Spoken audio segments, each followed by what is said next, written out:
working overtime at Pyeongchang Olympics. The bobsledders may push harder.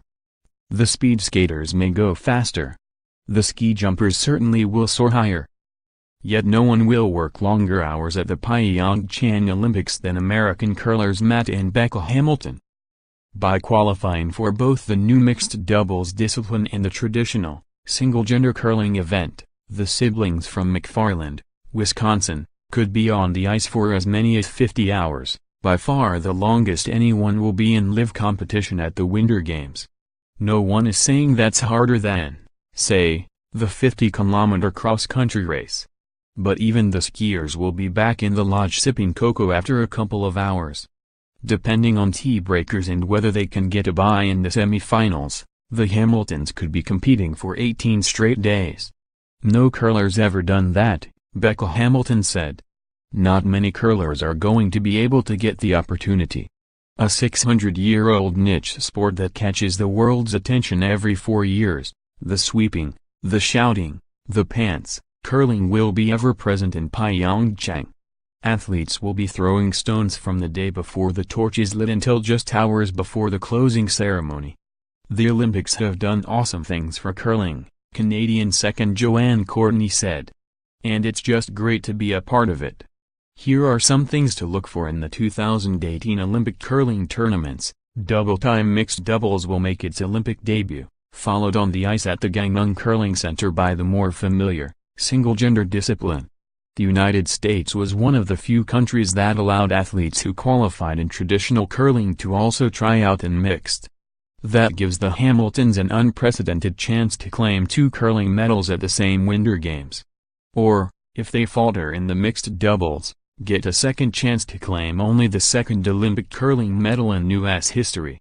The Americans claim bronze in Turin in 2006 with a foursome that includes current skip John Shuster. It's a great chance to throw rocks. We're going to be playing, Shuster said. I'm sure it's going to be mentally daunting for them. But if he gets it rolling through mixed doubles, he's going to come into the men's team and not miss a beat. Jenny Perrott, who will compete in mixed doubles and also is an alternate on the Swiss women's team, is the only other curler working double duty. Oh, Canada has been curling's most dominant country, and they're among the favorites in all 3 events again. The country is the 3-time defending Olympic men's champion, winning silver in the 2 other Winter Games since curling was returned to the program in 1998. The Canadian women have 2 golds, a silver and 2 bronzes at the Olympics. Canada is also the defending men's and women's world champion, while finishing second in mixed doubles. But 2 of the 4 men that will represent Canada in Pyeongchang, and all 4 women, are Olympic rookies. No matter who goes from Canada in any year, no matter if it's the Worlds or the Olympics, you always have a target on our back, said lead Ben Hebert, who with vice skip Mark Kennedy won gold in Vancouver. The first time, we did what we were supposed to do, he said. 8 years, it's been a long time and a long journey. You never know if you're going to get back. The Canadian women's team is the defending world champion, going undefeated at the Worlds. That's the first time a women's team has ever done that, Courtney said. We love the pressure, we love having expectations. I think that's a great thing.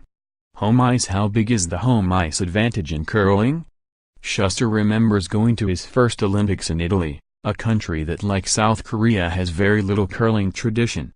After receiving a berth as the host nation, rather than the qualification process, skip Joël Retaux led Italy to a 4-2 record in afternoon and evening matches when they packed the place full of screaming Italians and 0-3 when they played in the less lively 9 a.m. session.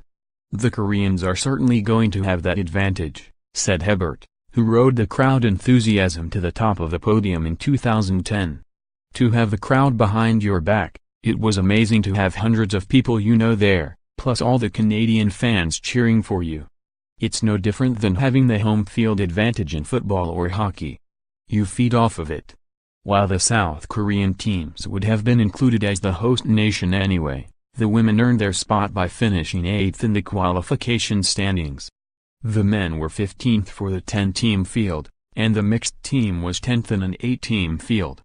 That should be pretty cool for the home country, Shuster said.